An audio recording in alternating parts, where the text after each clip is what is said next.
Overview.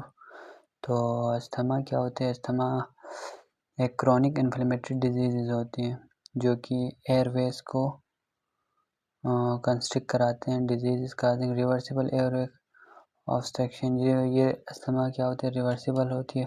ये किसकी वजह से होती है? एलर्जी की वजह से होती है, कोल्ड की वजह से, एक्सरसाइज की वजह से होते हैं और रेस्पिरेटरी इन्फेक्शन की वजह से होते हैं। और इसमें अस्थमा में जो कि फीचर्स हैं वो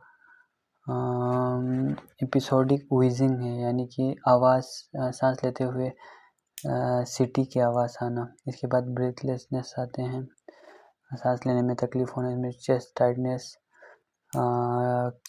कफिंग, नाइट, खांसी होना रात को और अर्ली मॉर्निंग, सुबह सवेरे। क्रॉनिक ऑब्स्ट्रक्टिव पल्मोनरी डिजीज़, ये 3 बेसिक डिसऑर्डर के बारे में हम पढ़ेंगे। एक अस्थमा, दूसरा क्रॉनिक ऑब्स्ट्रक्टिव पल्मोनरी डिजीज़ और तीसरा कफ। प्रोग्रेसिव और ये इरिवर्सिबल होती है।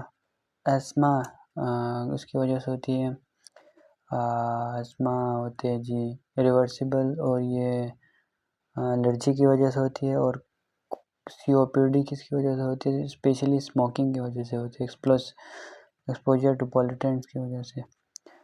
और ये रिवर्सिबल होती है जिसकी वजह से सांस लेने में तकलीफ होती है। इसके बाद इसके में बेसिक फीचर्स में क्या होती है? क्रॉनिक कफ होती है, स्पुटम प्रोडक्शन होती है इसमें, और परसिस्टेंट ब्रेथलेसनेस, बार बार इसमें क्या आते हैं? सांस में रुकावट आती है।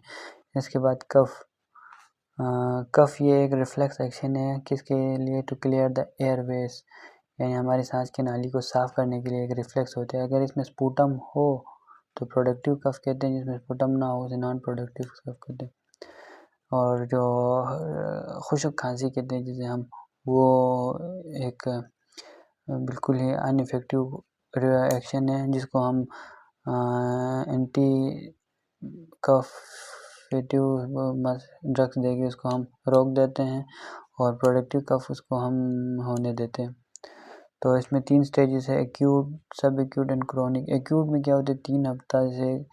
3 हफ्ते से कम अरसे के लिए अगर खांसी रहे तो हम उसे एक्यूट कहते हैं। सब एक्यूट 3 से 8